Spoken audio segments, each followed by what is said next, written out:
Mr. Edin Forto, great honor to have you with us. So recently, I just paid a visit to the construction site for the Trans-Europe motorway, especially section in the city of Chaplina, constructed by China State Constructions. It's definitely great development and progress coming along with the motorway. Why is it important to have such a motorway newly built? Well, it's one of the pan-European corridors. European Commission decides after getting inputs from all countries on which corridors become pan-European corridors, and the main benefit of this is getting easy financing. We have one major pan-European corridor going through all of Bosnia from north to south.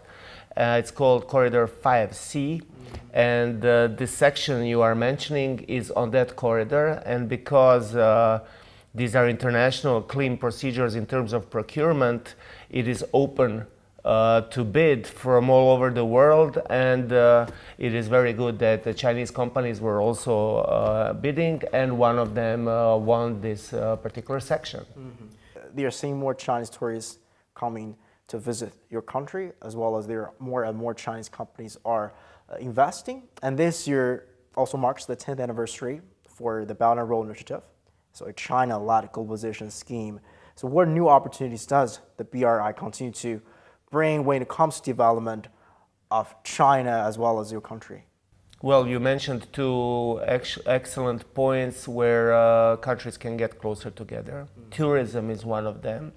Certain generation, such as my generation and older generation, they remember culturally some of the from the film industry, Walter, and these films that were very popular in China that can have Chinese people have in memory something that happened here in Bosnia a long time ago, because so many people from China travel, especially in the last couple of decades, and we are open to not just people coming here for several days, but also invest this sector. When you mention BRI, it's an infrastructure initiative that was it's very well known all over the world. It's a really big and ambitious infrastructure initiative. We haven't had any so far in Bosnia, but we can talk about this.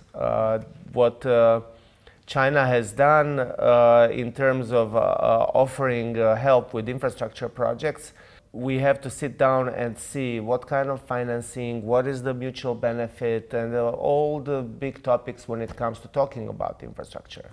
Highways, railway, ports, anything. So how important is the cooperation between the two countries, China and Bosnia, in terms of infrastructure and transportation, and in which areas do you expect more cooperations and why? Well, when you say China and Bosnia, it looks, like two countries. But I always know that China is a big, big country, and Bosnia is a small European country.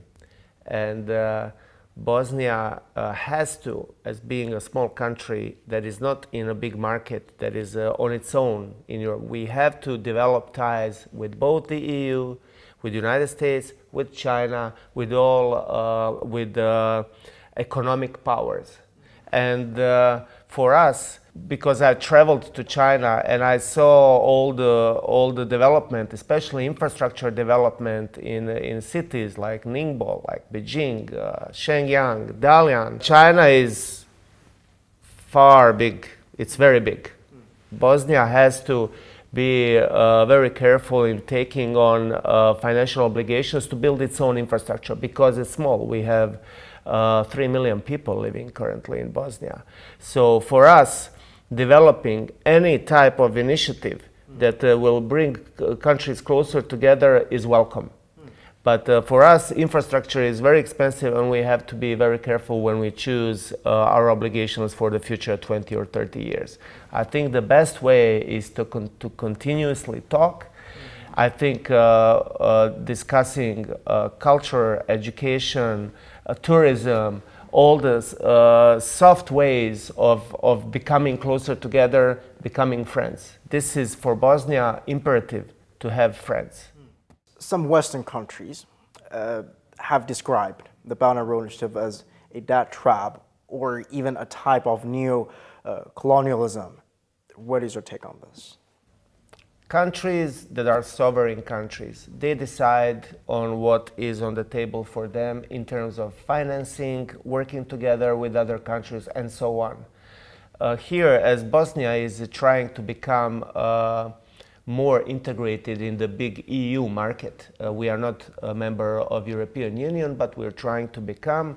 Some of the initiatives that are very interesting to us and have been interesting for Bosnia is, for example, EU funds that come with loans. For example, you take, for our corridor, pan-European corridor, you take a €100 million loan from International Bank for Reconstruction and Development, for example. But one part of this money you don't have to pay back because the EU supports the project.